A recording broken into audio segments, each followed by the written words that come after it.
Seguimos con todos ustedes aquí en nuestra entrevista de Localia Fuenlabrada, después de las noticias, la vuelta al cole, la vuelta de las vacaciones, el regreso a la vida cotidiana, a la rutina, adaptarnos a esos hábitos que habíamos perdido en verano. Son muchas vueltas, son muchos volver a empezar, que a veces cuando volvemos de esas merecidas vacaciones nos generan el llamado, recientemente llamado estrés postvacacional. Hoy queremos hablar precisamente de eso, porque todos nos hacemos nuevos planes cuando volvemos de vacaciones y también a finales de año. El caso que nos ocupa, cuando volvemos de vacaciones, nuevos planes de ahora cuando vuelva voy a hacer esto, no voy a hacer lo otro, voy a tomarme la vida con más tranquilidad, pero luego esas buenas intenciones se quedan en eso, en buenas intenciones. Es difícil llevarlo a la práctica o a lo mejor no sabemos y caemos en el estrés, en la angustia, en la ansiedad, en esas prisas que nos llevan a vivir la vida del día a día, pues quizá con una calidad de vida que no es la adecuada. Por eso, hoy queremos hablar de cuáles son los motivos que nos llevan al estrés y de cómo podemos utilizar o qué herramientas podemos utilizar para prevenirlo o para evitar caer en él. No solamente el estrés en los mayores, sino también en nuestros niños, los más pequeños, que cuando llegan sobre todo de vacaciones y se enfrentan al colegio y a la multitud de actividades extraescolares, a veces también se estresan. Así que hoy hablamos de este asunto con una persona que sabe mucho de ello. Nos acompaña Inés María Alonso, ella es psicóloga y está con nosotros en nuestro plato esta noche. Muy buenas, bienvenida. Buenas tardes. Usted es psicóloga, ejerce aquí en Fuenlabrada, en concreto en IMAX Psicólogos. La pregunta primera sería si hay mucha gente que ahora cuando vuelve de vacaciones acude a ustedes por este estrés postvacacional. Concretamente por este motivo y con este nombre no, ¿de acuerdo? Sí que puede ser una etapa en la que se disparan muchas problemáticas, pero bueno, vienen las consultas típicas de todo el año. Lo que pasa que sí es cierto que aumenta el número de consultas y el número de llamadas telefónicas. ¿Ah, sí? Decía yo el estrés postvacacional, que es un término que se ha acuñado recientemente. Yo no sé si existe de verdad, porque ahora estamos en una etapa en la que parece que a veces nos inventamos ciertas patologías. ¿Existe ese estrés postvacacional? ¿Es algo que ha surgido hace poco? No es un diagnóstico, no es un diagnóstico como tal, es un nombre que se ha acuñado a este periodo de adaptación después de las vacaciones y que bueno, el nombre se está utilizando últimamente como una nueva enfermedad, pero no es ni un trastorno, ni una enfermedad, ni una patología, simplemente le hemos puesto un nombre, ¿de acuerdo? Pero sí que hace referencia a que cada vez más está marcando mucho los síntomas de estrés después de esta etapa vacacional. O sea que realmente lo que estamos diciendo es que volvemos de vacaciones y enseguida volvemos a estresarnos, que es el estrés que tenemos durante todo el año, no es ninguno nuevo, ¿no? Efectivamente, y además parece que se marca mucho más y precisamente tiene que ver mucho en cómo vivimos el resto del año y qué expectativas ponemos en las vacaciones. Y sí, claro, tenemos un año muy estresante y tenemos un montón de actividades. Efectivamente, las expectativas de las vacaciones son maravillosas y las expectativas de la vuelta son muy negativas. Claro. Entonces es un periodo de adaptación que parece que son unos días, no es ningún problema, no es ninguna patología. El problema es cuando se alarga en el tiempo, ¿no? Entonces, si vemos que la persona pasadas unas semanas, incluso algún mes, sigue un poco con ese malestar de la entrada después de las vacaciones, hemos empezado a sospechar de que algo está ocurriendo, pero no sería un estrés postvacacional, sino sería otro diagnóstico, otro cuadro patológico distinto. Diferente. Sí, porque decía usted, las expectativas es cierto que nos planteamos tanto para las vacaciones como para luego la vuelta, ¿no? Pero hay veces que hay personas que les gusta su trabajo, hombre. Evidentemente yo creo que todos querríamos tener una quiniela de 1.000 millones y no trabajar, vivir de otra manera, pero sí es verdad que el trabajo hay mucha gente que le llena, le gusta la vida familiar. Entonces, ¿por qué cuesta tanto? Quizá porque hemos llegado a un momento en el que no aprovechamos realmente el día a día y nos proyectamos demasiado al futuro. Bueno, eso puede ser un factor. También hay que destacar que no todo el mundo sufre de este estrés postvacacional. Entonces nos vamos a encontrar con personas que sí y que se repite todos los años. ¿Qué cosas nos podemos encontrar? Pues primero los factores de estrés externos, como por ejemplo puede ser su tipo de trabajo. Hay determinados tipos de trabajo que requieren muchísimo más nivel de actividad que otros. Primero, cómo es su trabajo y segundo, cómo es la persona, que es lo que más nos va a diferenciar. O sea, si la persona tiende a, como decías antes, a anticipar mucho, es decir, a vivir poco el presente, a anticipar mucho lo que va a ocurrir cuando vaya de vacaciones y lo que va a ocurrir cuando me incorpore y lo que va a ocurrir cuando llegue octubre y encima hasta diciembre tal vez no vuelva a tener vacaciones. Entonces, todos esos pensamientos son los que van a generar francamente el nivel de estrés, más los hábitos que la persona tenga en el día a día, ¿no? Entonces hay personas que se incorporan después de las vacaciones fenomenal porque viven más el presente, trabajan cuando hay que trabajar, descansan cuando hay que descansar y no están continuamente anticipando cómo me voy a sentir, cómo me voy a encontrar una vez que me incorpore, una vez que me vaya a vacaciones, o etcétera, claro, ¿no? Claro. Porque yo no sé si en sus consultas ustedes encontrarán muchos casos de personas que vienen con problemas psicológicos causados o derivados del estrés, de esa vida, decía yo antes, tan ajetreada que llevamos todos. Claro, es una de las consultas más frecuentes, junto con los trastornos del estado del ánimo, ¿no? Son las más frecuentes. Pero el problema no es el estrés, ¿no? El estrés simplemente es un marcador que nuestro organismo nos indica, como las luces de salpicadero de un coche.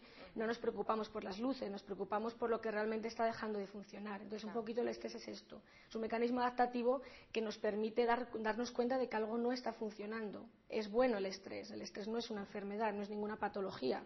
El problema es cuando esas alarmas están continuamente encendidas por todo y con todo. Entonces, efectivamente, es una consulta muy frecuente porque no es el estrés que tenemos por las cosas que ocurren, sino el estrés que percibimos, ¿no? Cómo percibimos la realidad, cómo interpretamos las cosas es lo que nos va a generar toda esa sintomatología. Entonces, efectivamente, es una consulta muy frecuente en el día a día de un psicólogo. O sea, por debajo de eso va a haber otros problemas, evidentemente. Claro, decía usted, el estrés en sí no es malo. Entiendo que siempre que sea algo controlado y puntual, no que nos pasemos la vida estresados. Efectivamente, ¿no? Por ejemplo, si una persona va a hacer un examen, ¿no? Y no tiene un mínimo de estrés, es decir, un mínimo de sensaciones de ansiedad, es muy difícil que si tiene en su vida, paralelamente al examen o a la posición en cuestión, un problema, ¿no? una dificultad matrimonial, etcétera, posiblemente su mente esté dispersa en tantas cosas que no se centra en el examen. Gracias al estrés va a ayudarle a centrarse en el examen. Entonces, un nivel bajo de estrés y un nivel muy alto de estrés son negativos, y un nivel medio de estrés es lo que nos permite mejorar el rendimiento. Porque claro, cuando hablamos del estrés estamos hablando de un término negativo, aunque realmente no es así, ¿no? Claro, lo que pasa es que yo creo que cuando hablamos de estrés nos referimos a ese término alto que decía usted, la persona que está estresada, o hay temporadas que estamos realmente estresados y que tenemos pues esa sensación de que no llegamos a nada y que nos agobia. Y comentaba usted, bueno, es que en el fondo detrás de eso hay algo más. ¿Qué es lo que provoca el estrés? ¿Qué nos provoca tener esa situación? Para hablar un poco en general y no entrar a mucho detalle, porque no hay mucho tiempo, pero es el factor que más va a provocar el estrés es cómo vivimos las cosas que nos suceden. Las experiencias que tenemos son casi siempre son neutras, es decir, sí, hay positivas, hay negativas, ¿no? Pero es la vivencia de cómo nosotros tenemos esa experiencia cercana a nosotros lo que nos va a hacer sentirnos estresados o no. Es decir, esta entrevista puede ser una situación estresante o no, dependiendo de cómo se viva, ¿no? Pues efectivamente tú estás haciendo continuamente este trabajo y es un día más. Posiblemente yo, que no es lo que hago habitualmente, lo vivo como algo más amenazante. Entonces puedo tener un nivel de estrés mayor. ¿Está estresada en la entrevista? No, muy tranquila, no excesivamente, pero bueno, no es lo más habitual para mí, por lo tanto, pues van a aparecer pensamientos. Esa es una gran fuente de estrés. Pensamientos, por ejemplo, del tipo ¿y si lo hago mal? ¿Y si me equivoco? ¿Y si no soy capaz de responder? ¿Y si la gente opina de mí? Es decir, esos pensamientos son los que van a activar mi organismo, ¿no? Esa es la fuente de estrés mayor. Los pensamientos que tenemos, las interpretaciones que hacemos de las cosas. Y luego un poco los hábitos que tenemos. Por un lado, el hacer todo rápido, como bien decías hace un momento. El hacer todo rápido me refiero a velocidad también, no solamente a la cantidad de cosas, porque puedo hacer muchas cosas pero ir despacio, y mi cuerpo necesita una energía distinta para hacerlo rápido que para hacerlo despacio. Entonces, la velocidad con la que hacemos las cosas. Por otro lado, el consumo de sustancias activas, psicoactivas, ¿no? Estimulantes, me refiero, café, té, tabaco, alcohol. Bueno, en definitiva eso también resulta problemático de cara al estrés, ¿no? Y sobre todo la toma de decisiones, cómo nos enfrentamos a las cosas, si tenemos conflictos sin resolver a nivel familiar, a nivel personal, laboral. Todo eso está como ahí jugando un papel de fantasma, y la forma que tenemos de identificar que está ahí son las señales de alarma que decíamos antes, ¿no? Mencionaba usted los pensamientos, que decías muy importante, porque esos pensamientos nos pueden hacer ver la situación como un problema cuando no lo es, y eso nos provoca estresarnos. O sea, que volvemos al pensamiento positivo. Sí, efectivamente, ¿no? Y ahora mismo la psicología positiva, que no es nuevo, lleva muchísimo tiempo, pero está teniendo un auge importante. Y bueno, y lo que se hace en una terapia, en definitiva, da igual, la orientación del terapeuta es esto, ¿no? Intervenir en varias cosas alrededor, hábitos, etcétera, pero sobre todo en la modificación de pensamientos, ¿no? Muy importante. ¿Y cómo podemos? Porque es verdad que todos, seguro que los que nos están viendo se sienten identificados con lo que usted ha explicado muy bien, por cierto, cuanto a verse estresados. Todos en un momento dado de nuestra vida, con más o menos asiduidad, hemos sufrido el estrés, yo creo. Entonces, hay veces que dices, no puede ser. Llega un momento en que dices, aquí tengo que parar, no puedo vivir estresado. ¿Qué luces de alarma nos indican que ya estamos superando ese nivel lógico, normal y a veces hasta saludable de estrés? Bueno, pues tenemos muchísimas luces de alarma. El problema es que, vuelvo al ejemplo de antes, es el picador del coche, te indica una luz para cada cosa y no se tiene una luz única. Entonces, más o menos sabes qué es lo que está fallando. Nosotros tenemos luces bastante únicas, muchas, la verdad que eso. Tenemos la gran fortuna de que tenemos muchas luces. Bueno, pues tenemos una serie de síntomas a nivel físico, otra serie de síntomas a nivel más psicológico, ¿no? Pero sobre todo las que más nos indican son las físicas, que son realmente las que nos asustan y las que nos damos cuenta. Por ejemplo, hay un gran repertorio de luces, ¿no? De alarmas o de síntomas, como llamamos nosotros. Sí.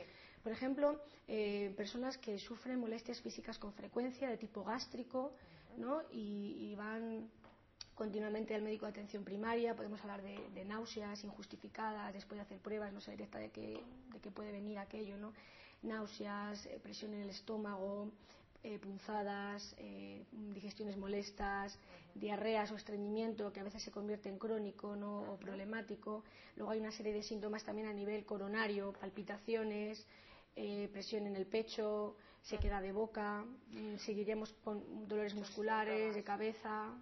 Sí, que a veces no tiene una cuestión, o sea, no tiene un origen físico, sino que está todo aquí en nuestra cabeza, en ese problema que tenemos. ¿Cómo podemos afrontar eso? ¿Qué estrategias para afrontarlos nos recomienda? Bueno, pues no hay un recetario de cómo hacer, ¿no? Primero, lo que sí se puede decir y como recetario son los cambios de hábitos, ¿no? De cara ya al estrés postvacacional, que era lo que ocupaba al principio de la entrevista, bueno, yo recomendaría que cuando uno llega de vacaciones y se encuentra con esto y se mantiene en el tiempo, ha de plantearse cómo hace durante el año para que no le vaya a ocurrir. Claro. Pues eso que decíamos, gestionar el tiempo, establecer prioridades, mejorar la toma de decisiones y si hay dificultades consultar a un profesional, resolver las cosas que están sin resolver, aprender a delegar, repartir responsabilidades tanto fuera como dentro de la casa, y ahí vamos también un poco hacia la mujer, ¿no? Muy importante, cuando sí. se hace cargo de tantas cosas porque no se puede a la familia por cualquier motivo, aprender a delegar, aprender a pedir ayuda, contar con apoyo familiar o social también es una estrategia para paliar el estrés. Contar lo que te ocurre a un amigo, a un conocido, no a un profesional. El profesional te va a ayudar, no va a tener esa función de desahogo tan grande, ¿no?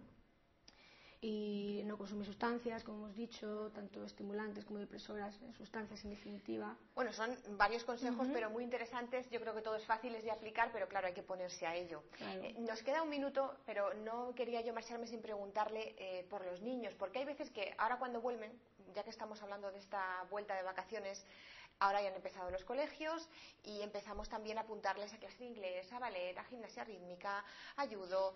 A veces no les estresamos a los niños. Muchísimo. Y son los que más nos pueden indicar cómo de estresados estamos nosotros. Sí. El niño no come, el niño no duerme, está irritable, tiene problemas de conducta, no obedece. Cuidado, porque está diciendo, yo estoy estresado, pero me está estresando alguien, ¿no? Ajá. Entonces, pues exactamente igual que en el caso de un adulto, pues no sobrecargar actividades, no hacerles ir muy rápido, tomarse mucho tiempo con ellos, no hacer las cosas que les hagan demasiado rápido, que se vistan rápido, que coman rápido. Necesitan muchísimo más tiempo que nosotros para aprender a hacerlo, ¿no? Claro, y a veces les imponemos nuestro ritmo y eso es lo que... No pueden. No puede ser. Entonces ahí saltan las alarmas para los papás y para los niños, ¿no?